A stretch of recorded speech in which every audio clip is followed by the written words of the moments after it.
I'd like to thank the players and wish them all the best for the rest of the season. I'd also like to say thanks to the fans who've made me feel so welcome over the past few months. That's the reaction tonight of Michael Appleton. Peter, from people connected to the club.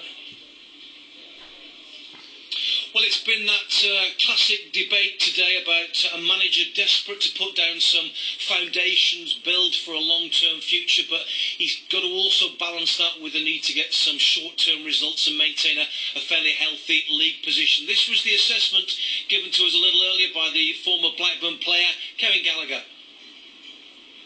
You need time to build things, you need to come in. We always say it's the old envious one, Rome wasn't built in a day. It wasn't, and that's true in football management as well. You can't build a side in 67 days or whatever.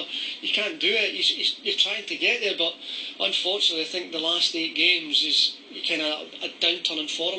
The side were in, and they weren't playing as well as what they did when they first started coming in.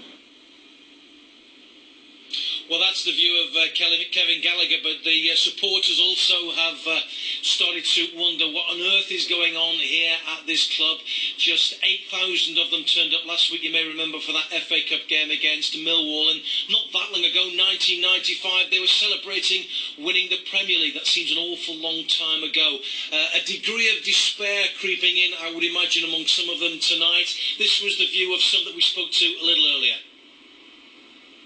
There were lots of people who didn't understand how he got the job in the first place, but once you've chosen your manager, you need to give them time to try and sort things out. I mean, we had a meeting with the managing director here, Derek Shaw, on Friday, and Derek was saying how results hadn't been what he'd expected, and we hadn't kicked on under the manager.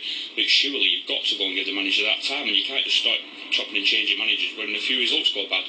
And nobody were calling for his head when we'd had the few good results, and we beat Arsenal away in the cup, and then it seemingly we've had 5 or 6 bad results, and all of a sudden you pull the trigger again. You can't keep doing that.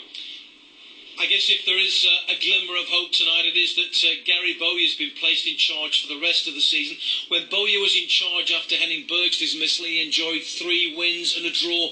That's the sort of form Blackburn are going to have to produce now. They've got a really tricky running. Blackpool next, then Cardiff, Watford, Crystal Palace, all to come. And they've got to start winning games and getting away from the drop zone, because back-to-back relegations to League One, that for this proud Lancashire club would be unthinkable. Peter, thank you.